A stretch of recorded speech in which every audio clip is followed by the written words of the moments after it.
नारद का प्रणाम स्वीकार करें। भोलेनाथ, क्या आपने नंदी महाराज को मूर्तिवत बना दिया है? नंदी ने स्वयं मूर्तिवत स्थिर रहने का निश्चय किया है, जिससे इन्हें कोई कार्य न करना पड़े।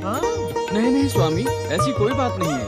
आप कुछ भी कहें भोलेनाथ, मैं अपने निश्चय पर अटल हूँ। अपने निश्चय पर अटल रहना अच्छी बात है नंदी, इससे हमारे अन्य भक्तों को प्रेरणा मिलेगी। नारायण नारायण, आप सत्य कह रहे हैं भोलेनाथ। नारद, आज तुम्हारे मन में कोई प्रश्न नहीं, फिर कैलाश पर आने का कोई विशेष कारण है? नारायण नारायण, मैं प्रश्न ढूंढ ही रहा था भोलेनाथ कि आपने मुझसे प्रश्न कर दिया। अब आपके इस प्रश्न के कारण मेरे मन में भी एक प्रश्न उत्पन्न हो गया। यदि आप आज्ञा दें तो प्रश्न पूछूं? कैसा प्रश्न?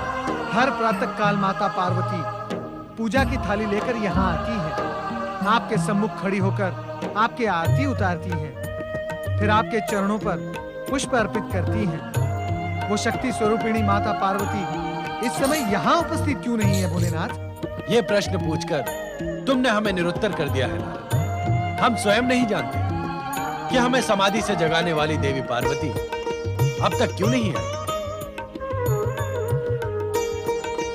तुमने तो मूर्तिवत बने रहने का निश्चय कर लिया है, इसलिए हम तुमसे कुछ कह भी नहीं सकते। अब तो नारद के प्रश्न का उत्तर जानने के लिए स्वयं नारद को ही भेजना पड़ेगा। जो आज्ञा भोलेनाथ। मैं तुरंत माताजी के कक्ष में पहुंचकर देखता हूँ कि उन्हें इतना विलंब क्यों हुआ। नारायण नारायण। मेरा कार्य आपने नारद जी को क्यों दे दिया भोलेनाथ? हमने तो तुम्हारे निश्चय को बल दिया है नंदी। अब तुम रात दिन आठों प्रहर 60 घड़ी इसी प्रकार खड़े रहोगे, चाहे हम यहाँ हो या ना हो। देव ऋषि नारद माता का संदेश लेकर अभी तक नहीं लौटे। मैं जानता हूँ प्रभु, जब तक मैं वहाँ नहीं जाऊंगा माता पार्वती यहाँ नहीं आएंगी। आप मुझे वहाँ जाने की आज्ञा दें भोलेनाथ। अर्थात हमारी आज्ञा के नाम पर तुम अपना दृढ़ निश्चय तोड़ दोगे नंदी? क्या खड़े खड़े तुम्हें थकान हो रही है? थकान का तो प्रश्न ही नहीं है भोलेनाथ, आप ही का अंश मुझ में समाया हुआ है। जब आप समाधि लगाकर नहीं थकते तो हम खड़े खड़े कैसे थक सकते हैं भोलेनाथ? नंदी, जब तुम अपना निश्चय तोड़ ही नहीं सकते तो देवी पार्वती के पास जाने का प्रश्न ही कहां उठता है। ऐसा प्रतीत होता है कि आज देवी पार्वती हमसे रुष्ट है, इसीलिए नारद के मनाने पर भी नहीं आ रही है। भोलेनाथ भोलेनाथ, यहाँ आने का और माताजी को मनाने का तो प्रश्न ही नहीं उठता। जब आपके सुपुत्र गणेश जी अपने परिवर्तित रूप में वहाँ द्वारपाल बने हुए हों और फिर हमें रोक भी रहे हों, तो फिर माताजी के दर्शन भी दुर्लभ हो जाते हैं भोलेनाथ। श्री गणेश, कैलाश आए मुझे पता भी नहीं चला। हम अभी उनके दर्शन करेंगे और साथ में माता पार्वती को भी ले आएंगे। अपने निश्चय पर दृढ़ रहो नंदी। यदि तुम अपना निश्चय तोड़ दोगे तो हमें अत्यंत दुख होगा। भोलेनाथ, ऐसा प्रतीत होता है कि आजकल गणेश जी मातृभाव से अधिक प्रभावित हैं। आपका कथन सत्य प्रतीत होता है, अन्यथा ऐसा कभी नहीं हुआ कि कैलाश आने पर पहले वे हमसे न मिले। भोलेनाथ, स्वयं मैं आश्चर्यचकित हूँ कि गणेश लोग छोड़कर द्वारपाल के रूप में यहाँ कैलाश में क्यों हैं और उनके आने का प्रयोजन क्या है? तब तो हमें ही जाना होगा और जाकर देखना होगा कि ये परिवर्तन कैसे हुआ, क्यों?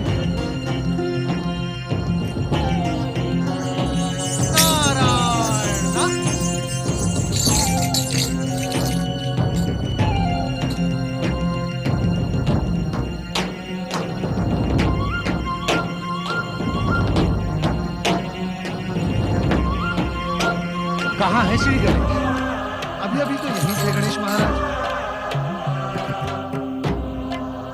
भोलेनाथ, हो सकता है गणेश जी माता पार्वती के कक्ष में भीतर गए हो।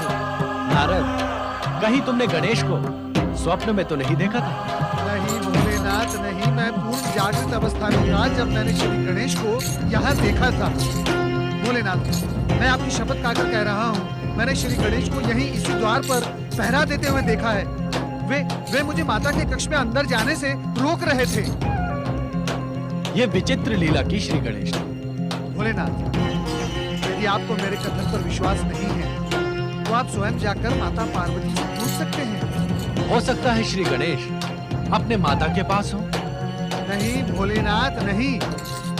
उन्होंने मुझे हट करके कहा था कि स्वयं उन्हें माता के कक्ष में प्रवेश करने का अधिकार नहीं है। फिर वे भीतर कैसे जाएंगे? चलो इस उलझन को देवी पार्वती से पूछकर दूर करते हैं। आओ। नहीं नहीं भोलेनाथ, मुझे माता पार्वती का कोप भाजन नहीं बनना है। अब तो ये निश्चित है कि वे रुष्ट हैं, अन्यथा वे श्री गणेश को यहाँ प्रहरी बनाकर कदापि न खड़ा करती। भोलेनाथ, अब तो आप अकेले अंदर जाएं, माता पार्वती को मनाएं, मुझे आप आज्ञा दें, मैं चला। ओम नमः शिवाय।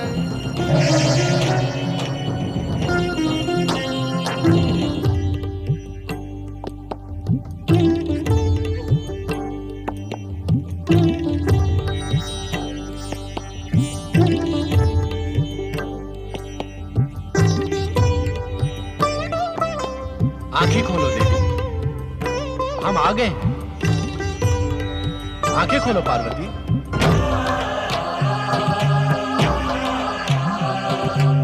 क्या बात है देवी, आज किस बात का हठ ठान कर बैठी हो?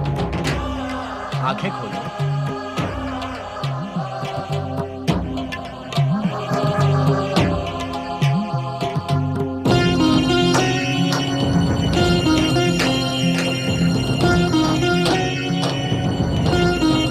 ऐसे अपरिचित और बेधक दृष्टि से क्यों देख रही हो देवी? क्या हमसे कोई त्रुटि हुई है? ऐसी निरुत्तर कब तक बनी रहोगी देवी? कुछ तो बोलो।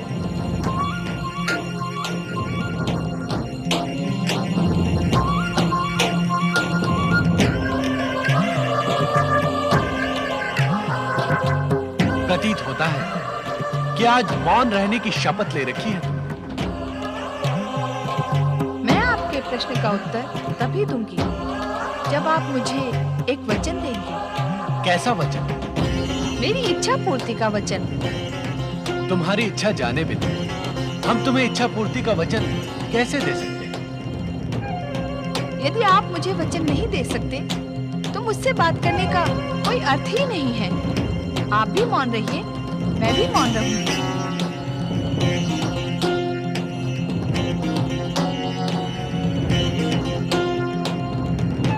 देवी को मनाना हमें आता है। यदि आप मुझे वचन नहीं दे सकते तो मुझे अकेले छोड़ दें और अपने समाधि स्थल पर जाकर ध्यान लगाएं। नहीं, इस समय हम ध्यान नहीं लगाएंगे। पहले हम तुम्हारा रोष शांत करेंगे। हमें पता तो चले कि तुम किस बात पर रुष्ट हो और क्या कहने से मान जाओगी। आप मुझे वचन देंगे तो मैं मान जाऊंगी। दिया वचन, अब अपनी इच्छा कहो। स्वामी, यहाँ से दूर किसी ऐसे शक्तिवन की रचना कीजिए जहाँ समस्त पुरुष जाति नारीमय हो जाए, जहाँ पुरुष के अधिकार और अहंकार तथा छल कपट और संघर्ष का कोई कारण ही ना रहे, जहाँ के पेड़ पौधे पशु पक्षी समस्त वातावरण नारीमय हो जाए। आप स्वयं भी पुरुष रूप में न रहें, जहाँ केवल प्रकृति की प्रधानता हो, पुरुष की नहीं। तुम्हें यह विचार किसने दिया देवी? और तुमने हमसे बिना पूछे यह हठ धारण क्यों किया? क्योंकि अपने इस निश्चय को आपसे मनवाने का और कोई उपाय नहीं था। इसीलिए तुमने गणेश को यहाँ बुलाया और द्वार पर प्रहरी बनाकर खड़ा कर दिया। गणेश? गणेश को तो मैंने नहीं बुलाया। समझ में नहीं आया देवी, ये गणेश लीला थी या नारद लीला? आप सब समझते हैं स्वामी, वही शिव लीला ही होगी। नारद को चकित कर देने के लिए आपने स्वयं ये लीला रची होगी। अब बातों बातों में आप ये न बिसार देना कि आपने मुझे एक वचन दिया है। हमने वचन दिया है तो उसका पालन भी अवश्य करेंगे। इसमें भी आप कोई लीला तो नहीं रचेंगे ना स्वामी? वो लीला हमारी नहीं, तुम्हारी होगी देवी। जब शिव और शक्ति अभिन्न है, शिव और शिवा में कोई भेद नहीं। जब हम अवसर आने पर स्वयं को अर्धनारीश्वर रूप में प्रकट करते हैं, तो हम शक्ति वन का निर्माण करके नारी रचना में संकोच नहीं करेंगे। हम तुम्हारी इच्छा को शीघ्र ही कार्य रूप में परिणत करेंगे। उस शक्ति वन के स्थान का चयन भी आप ही को करना होगा स्वामी। अवश्य। तुम्हें वचन देते समय ही हमने उस स्थान का चयन कर लिया था देवी। कहाँ है वो स्थान? मनुपुत्र इक्ष्वाकु वंशी राजा इल के राज्य में काम्यक वन के समीप। वो काम्यक वन जहाँ अनेकों की इच्छा पूर्ति हो। चलो देवी। स्वामी, नंदी और शिव गणों को बताए बिना ही यहाँ से प्रस्थान करेंगे? उन्हें बताने पर शक्ति वन में क्या एकांत रह पाएगा?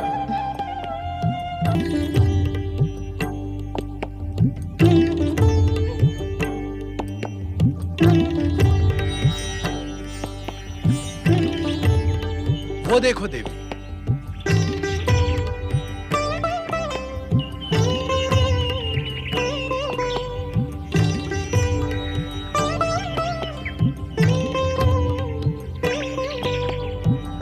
इक्ष्वाकु वंशी महाराज ईल के राज्य में स्थित इस काम्यक वन का यह भाग तुम्हें कैसा लग रहा है? अति सुंदर स्वामी। शक्ति वन के लिए यह रमणीय स्थान उपयुक्त नहीं। ये मैं आपकी इच्छा पर छोड़ती हूँ स्वामी। आपका चयन मुझे स्वीकार होगा। और हमें तुम्हारा वो प्रस्ताव स्वीकार है कि अर्धनारीश्वर से अब हमें पूर्ण नारीश्वर बन जाओ। ओम नमः शिवाय, ओम नमः शिवाय, ओम नमः शिवाय, ओम नमः शिवाय, ओम नमः शिवाय, ओम नमः शिवाय, ओम नमः। वहाँ देखिए स्वामी, ओम तारा पुत्र बुद्ध आपकी आराधना करते हुए तपस्या कर रहा है। हम बुद्ध की कामना अवश्य पूर्ण करेंगे देवी। किंतु बुद्ध के इस आश्रम को हम नारीमय शक्ति वन की सीमा से बाहर रखेंगे। कैसा विचित्र संयोग है स्वामी।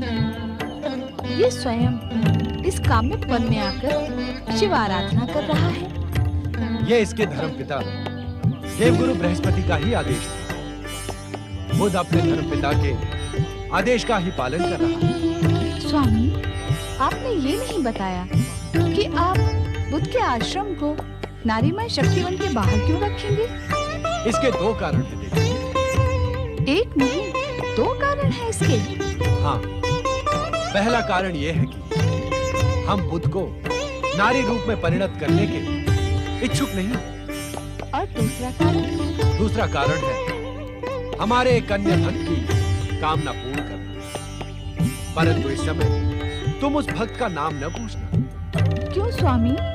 समय आने पर तुम्हें अपने आप सब ज्ञात हो जाए। जैसी आपकी आज्ञा स्वामी।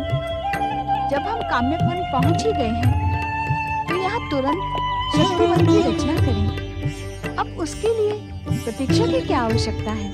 प्रतीक्षा समाप्त हुई देवी। हम अपना वचन इसी समय पूर्ण करेंगे। नारीमय शक्ति वन का निर्माण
आनंदमय शक्ति वन में आनंद नृत्य आरंभ करें।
नमः शिवाय।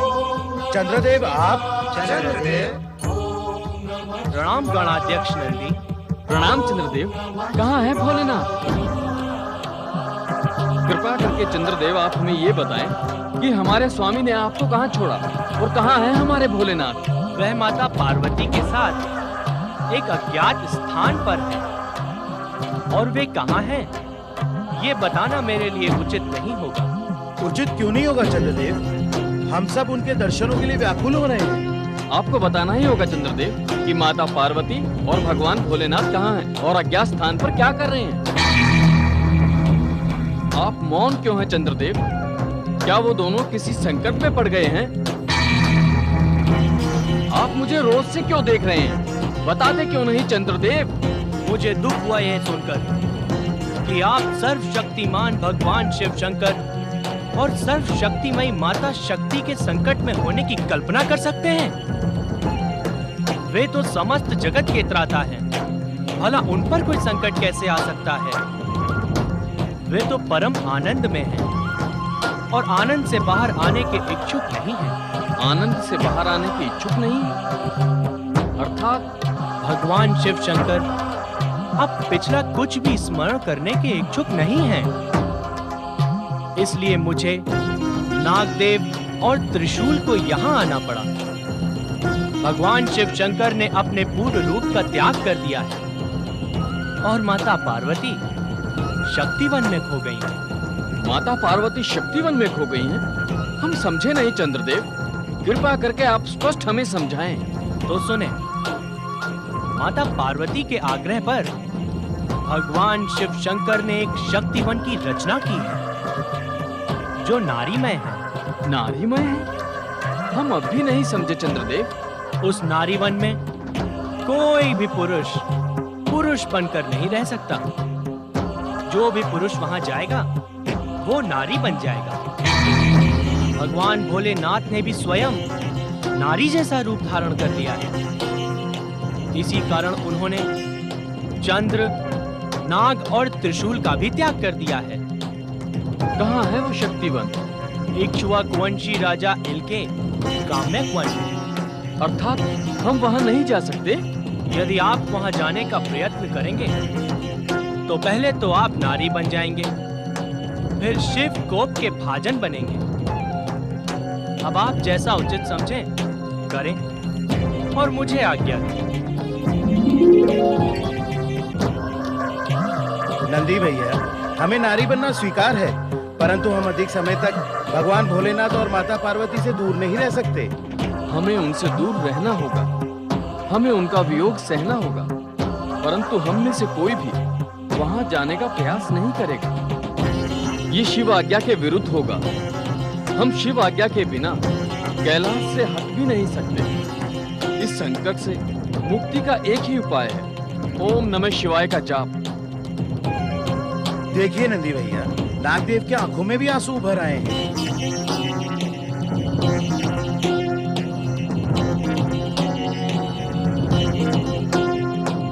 नागदेव को शिव के वियोग में तब तक व्याकुल रहना होगा जब तक वे लौट नहीं आते। ओम नमः शिवाय। ओम नमः शिवाय। ओम नमः शिवाय। ओम नमः शिवाय। ऐसे मुक्त भाव से आपको देखती मैंने कभी नहीं देखा। भूतकाल की बात अब न छेड़ो देवी। अब तो इस सुंदर सुखद वर्तमान की बात करो। हम पिछला सब कुछ भूल जाने के इच्छुक हैं। तुम भी सब कुछ विसार दो। अपने करुणामय रूप को आप भला कैसे विसार सकते हैं परमेश्वर? करुण रस अब श्रृंगार रस में घुल मिल गया है देवी। हमने तुम्हारे अनुरोध पर इस शक्तिवन की रचना की है। प्रेम और श्रृंगार को चरम सीमा तक ले जाने के लिए। अब तक तुमने ये नहीं बताया कि तुम्हारी कामना पूर्ण हुई या नहीं। तुम प्रसन्न हो या नहीं? मेरी प्रसन्नता तो प्रकृति सौंदर्य के रूप में इस शक्तिवन में बिखर रही है, खिल रही है। परंतु स्वामी, उन असंख्य भक्तों का क्या होगा जो अपनी मनोकामना पूर्ति के लिए आपकी आराधना कर रहे हैं? क्या वे आपकी कृपा से वंचित रहेंगे? कदापि नहीं देवी। तुम तो जानती हो कि हम अपने भक्तों के लिए एक समय में अनेक रूप धारण कर सकते हैं। हम यहां भी हैं और वहां भी हैं। जहां जहां आप हैं वहां वहां मैं भी हूं। शक्ति शिव से अलग तो नहीं रह सकती। तुम सत्य कह रही हो देवी। परंतु एक रहस्य की बात हम तुम्हें बताना ही भूल गए। वो सुनकर तुम्हें आश्चर्य तो नहीं होगा? आश्चर्य होगा तो आप ही से समाधान भी मिल जाएगा। बताएं, क्या है वो रहस्य की बात? हमने एक भक्त की कामना पूर्ति के लिए भी इस नारी में शक्ति वन की रचना की है। अर्थात मेरे अनुरोध पर नहीं? तुमने अनुरोध किया था, हमारी ही इच्छा से। आप क्या कहने के लिए इच्छुक हैं स्वामी? तुम भी हमें परम प्रिय हो और भक्त भी हमें अत्यंत प्रिय है। यदि दोनों की इच्छा एक साथ पूर्ण हो तो तुम्हें भला क्या आपत्ति हो सकती है?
देवर्षि नारद आए, शक्ति वन में पधारे। आप भी नारी रूप धारण करके हमारे साथ आनंद नृत्य में सम्मिलित हो जाएं। आओ नारद, आनंद नृत्य का ऐसा अवसर फिर कभी नहीं मिलेगा। नहीं नहीं माता, कृपया आप मुझे क्षमा करें। वैसे भी मैं आपका ये अनुपम रूप देखकर आनंदित और आश्चर्यचकित हुआ हूं। और भोलेनाथ, आपने ये कैसा वेश धारण कर लिया है? आपका डमरू, नाग, चंद्रमा, त्रिशूल ये सब कहां गए हैं? वो पुरुष शिव का वेश था नारद। अब तो हम पूर्ण रूप से शिवामय बन गए हैं। जो भी पुरुष इस शक्तिवन की धरती का स्पर्श करता है वो नारीमय बन जाता है। तुम यहां से दूर आकाश में हो, इसीलिए अब तक पुरुष बने हुए हो। भोलेनाथ, मुझे क्षमा करें। भोलेनाथ, आपका ये मधुर रूप देखकर मैं कृतार्थ हुआ। नारायण नारायण। यदि आप आज्ञा दे तो एक प्रश्न पूछूं? पूछो नारद, आज तुम्हारे हर प्रश्न का उत्तर मिलेगा। भोलेनाथ, मैंने चंद्रपुत्र ग्रह बुद्ध महाराज को यहीं कहीं आसपास शक्तिवन में देखा है। भला वे शक्तिवन के प्रभाव से नारी क्यों नहीं बने? वो क्षेत्र शक्तिवन की सीमा से बाहर है नारद, और बुद्ध को नारी बनाना हमें इष्ट भी नहीं था। समय नष्ट न करो नारद, नारदी बनकर हमारे साथ आनंद नृत्य का आनंद मनाओ। ये अवसर तुम्हें फिर कभी नहीं मिलेगा। नहीं नहीं नहीं नहीं माता, कृपया आप मुझे क्षमा करें। वैसे भी नारी संसर्ग का फल मैं पहले ही भुगत चुका हूँ। आपकी ये लीला मैं यहीं से देखूंगा। नारायण नारायण।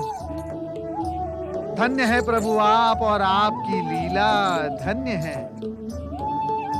आपकी लीला का रहस्य जानना कठिन ही नहीं, असंभव भी है। नारायण नारायण।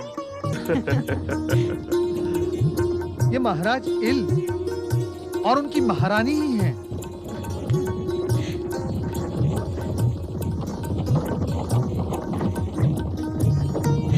अरे रे रे रे रे रे, ये तो शक्तिवन की ओर जा रहे हैं। परंतु क्या महाराज इल को ये सत्य नहीं पता कि शक्तिवन में प्रवेश करते ही प्रत्येक पुरुष स्त्री बन जाता है? महादेव, ये क्या होने जा रहा है? नारायण नारायण।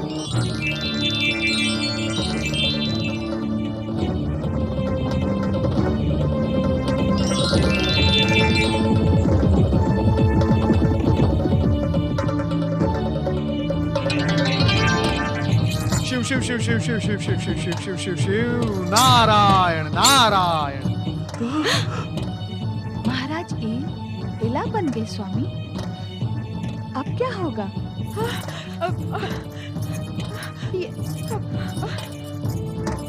ये क्या हुआ महाराज?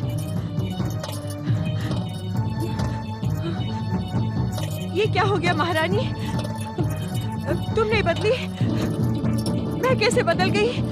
ये अचानक कैसे संकट आन पड़ा है मुझ पर? आप पुरुष से नारी बन गए। अब क्या होगा महाराज? हम शिव पार्वती के समीप पहुंच रहे हैं महारानी। तुम घबराती क्यों हो?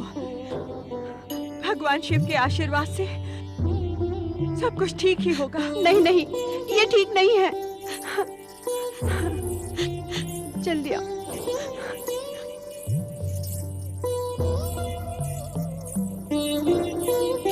मैं भी नारी बन गया।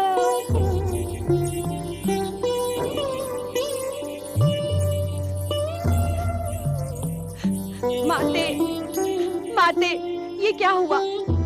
मेरे स्वामी अचानक नारी रूप में परिवर्तित हो गए हैं। ये कैसी शिवलीला है माते? और प्रभु शिव शंकर कहाँ हैं? इस शक्तिवन में प्रवेश करके कोई पुरुष नहीं रह सकता महारानी विजया। यही है प्रभु शिव शंकर।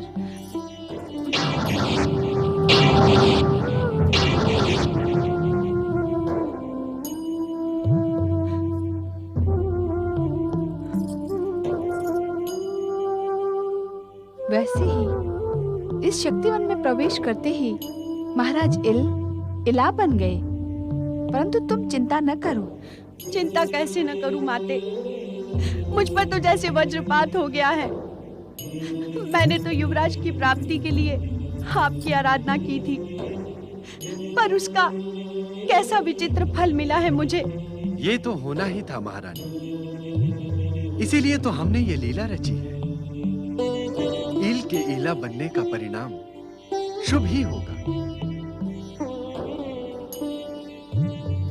अब मैं आपके साथ कैसा व्यवहार करूं महाराज? आप मेरे पति से इस नारी रूप में परिवर्तित हो गए हैं। अब मैं आपकी धर्म पत्नी हूं या नहीं, मेरी तो कुछ समझ में नहीं आ रहा है महाराज। कुछ समझ में नहीं आ रहा है। प्रभु, माते, ये आपने हमें किस स्थिति में डाल दिया है? हम पर कृपा करें महादेव। मेरे स्वामी को फिर से पहले वाला रूप प्रदान करें भोलेनाथ। यह असंभव है देवी विजया। विधि के विधान के अनुसार जिस कार्य के लिए महाराज इल से इला बने हैं, वो कार्य पूर्ण हुए बिना वो पुनः पुरुष नहीं बन सकते। प्रभु, जब हमारी प्रजा को इस बात का पता चलेगा कि महाराज अब पुरुष नहीं रहे, तो राज्य में अराजकता फैल जाएगी, शासन व्यवस्था छिन्न भिन्न हो जाएगी महादेव। ऐसा कुछ नहीं होगा विजया। महाराज इल के राज्य की प्रजा धार्मिक और सुसंस्कृत है। वो तुम्हें महारानी विजया को अपने अनुशासक के रूप में स्वीकार करेगी। क्या तुम्हारी प्रजा इस बात के लिए व्यग्र नहीं है कि उन्हें उनका युवराज शीघ्र प्राप्त हो? प्रजा ही नहीं, हम सब व्यग्र हैं महादेव। हमारा एक एक पल युवराज के आने की प्रतीक्षा में ही बीत रहा है। परंतु अचानक इस वज्रपात से मेरी बुद्धि कुंठित हो गई है महादेव। मुझे ये समझ में नहीं आ रहा कि यदि महाराज इसी रूप में रहे तो मैं युवराज की माता कैसे बन पाऊंगी?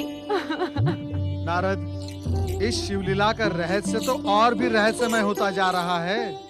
भोलेनाथ, आपकी इच्छा क्या है?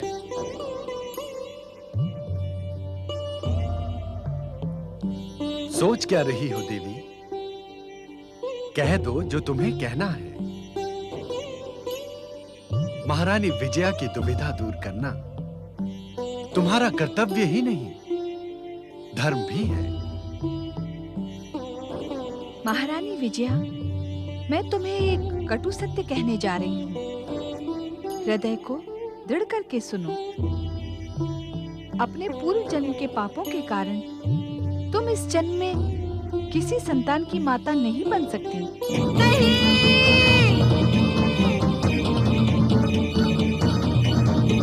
नहीं माते, मुझ पर ऐसा आघात ना करे, ऐसा आघात ना करे माते। मैं बहुत आशा लेकर आपकी शरण में आई हूँ। जन्म भर की कामनाओं को छिन्न भिन्न ना करे माते।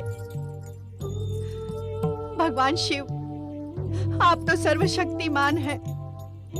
आपकी भक्ति से तो पूर्व जन्म के बड़े से बड़े पापों का अंत हो सकता है। यही सोचकर मैंने आपकी आराधना की थी। क्या आप चाहेंगे जो आपकी आराधना करता हो उसे उसकी आराधना का यह दंड मिले? मुझ पर ऐसा अन्याय ना करे महादेव। मेरे हृदय के टुकड़े टुकड़े ना करे महादेव, ना करे। एक और कटु सत्य तुम्हें सुनना है महारानी। तुमने हमारी आराधना तो की, परंतु तुम्हारा मन शिव भक्ति में नहीं, पुत्र को पाने की कामना में लीन रहा। तुमने शिव भक्ति करते हुए शिवलिंग में शिव को नहीं, पुत्र मोह में पड़कर बुद्ध को देखा। क्योंकि तुम बुद्ध जैसा पुत्र पाने की इच्छुक हो। क्या इस कटु सत्य को तुम स्वीकार नहीं करोगे विजया? आप सत्य कह रहे हैं महादेव। पुत्र पाने की कामना से मेरा मन इतना व्याकुल था कि बुद्ध के सिवा किसी और के बारे में सोच ही नहीं पाती थी। फिर भी तुम्हें दुखी होने की आवश्यकता नहीं है विजया। तुम्हें बुद्ध जैसा ही पुत्र प्राप्त होगा, परंतु तुम उसे जन्म नहीं दोगी। उसे जन्म देगी इला।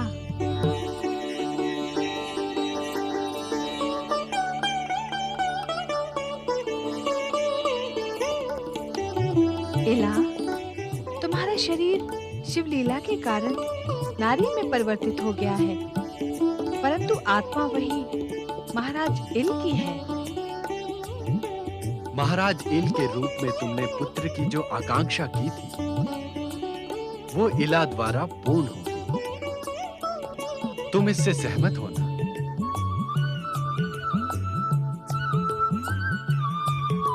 नारायण नारायण। विजया, इस बात से तुम्हें दुखी नहीं, प्रसन्न होना आवश्यक है। हमें तुम्हारे सामने एक और सत्य का उद्घाटन करना है। नारी शक्ति का महत्व स्थापित करने के लिए मेरे आग्रह पर भगवान शिव ने इस नारीमय शक्तिवन की रचना की है। इसी रचना के कारण तुम्हारे पति ने नारी शरीर धारण किया है। बुद्ध जैसे पुत्र को जन्म देने के लिए विजया, महाराज इल की सच्ची शिव भक्ति से प्रेरित होकर और बुद्ध की मातृ भक्ति को सफल करने के लिए ही हमने ये लीला रची है। नारायण नारायण। ओम नमः शिवाय। हे त्रिकालदर्शी, आपकी प्रत्येक लीला का अर्थ कितना अद्भुत है। आप अपने भक्त की कामना पूर्ति के लिए क्या क्या वेश धारण करते हैं, क्या क्या लीलाएं रचते हैं। आप धन्य हैं भोलेनाथ, आप धन्य हैं। माता पार्वती, आप भी धन्य हैं।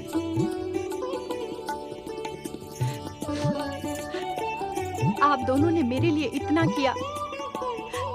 भोलेनाथ, माता पार्वती, आपने मेरी इच्छा पूरी ना करके भी मेरी इच्छा पूरी कर दी है। आप सचमुच महान हैं, सचमुच महान हैं। अब सच्चे मन से बिना हिचक के इस सत्य को स्वीकार करो और नारी शक्ति को प्रमाणित करने के लिए महाराज इल के राज्य का शासन करो। माते, क्या सदा के लिए मेरे स्वामी लीला के रूप में ही रहेंगे? नहीं माते, नहीं, ऐसा अनर्थ मुझ पर ना करे, ना करे माते। देवी पार्वती, पुत्र जन्म के पश्चात महाराज इल को इला के रूप में रहने का कोई प्रयोजन नहीं है। महारानी विजया की प्रार्थना पर ध्यान दो। जैसी आपकी आज्ञा स्वामी।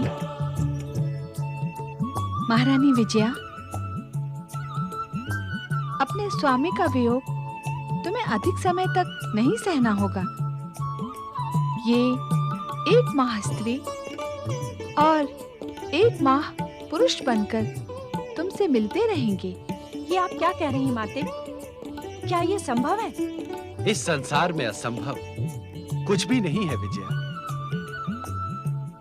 देवी पार्वती का हृदय करुणा से भर आया है। मातृधर्म का पालन करते हुए भी महाराज इल तुमसे मिलते रहेंगे और 1 वर्ष के पश्चात युवराज को लेकर तुम्हारे द्वार पर उपस्थित होंगे। तुम दोनों की कामना पूर्ण होगी।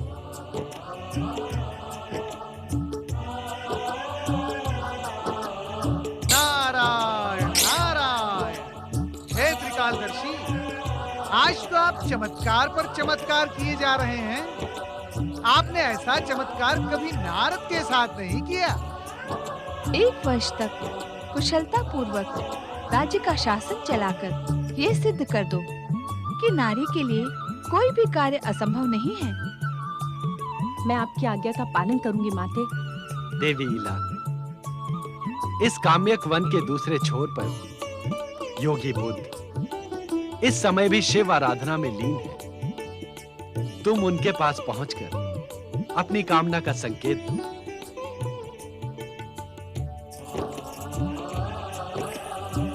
महारानी विजया, इला के लिए शुभकामना करो और समझ लो कि महाराज इल का एक पुरुष का कर्तव्य तुम्हें हंसते हंसते निभाना है। जाओ, अपने कर्तव्य का पालन करो। जो आज्ञा माता।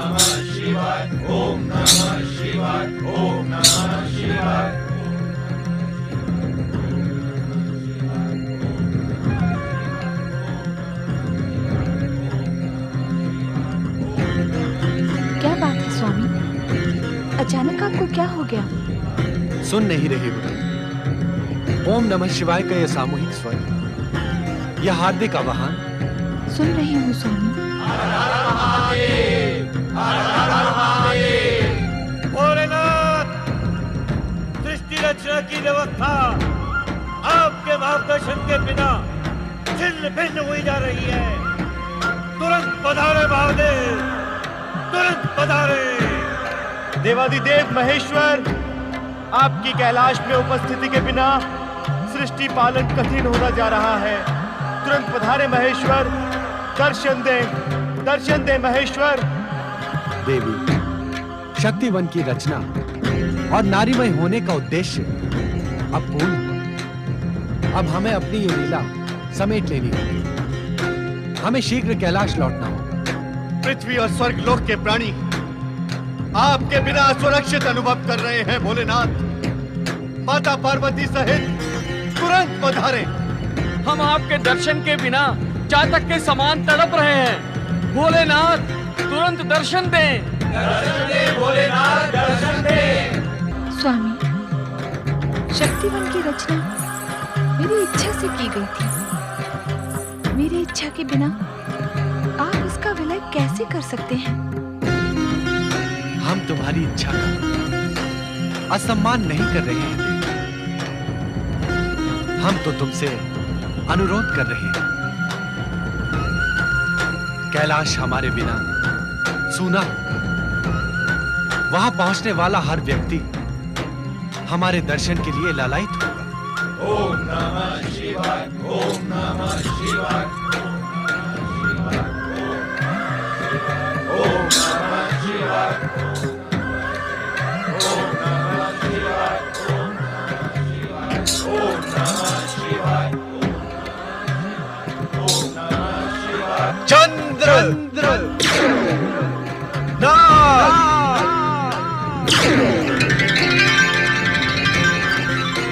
त्रिशूल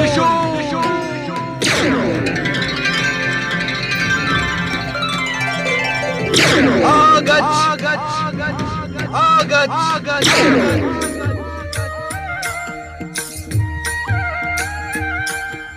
आपकी आज्ञा मुझे शिरोधार्य है स्वामी। तो शीघ्र यहाँ से प्रस्थान करो देवी। काम्यक वन का कार्य पूर्ण करके अब हमें शीघ्र ही कैलाश पहुंचना होगा। जो आज्ञा स्वामी।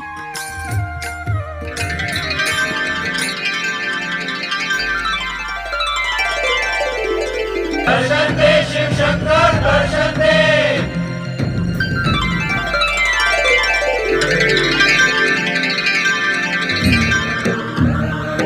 देवाधिदेव शिव शंकर की जय।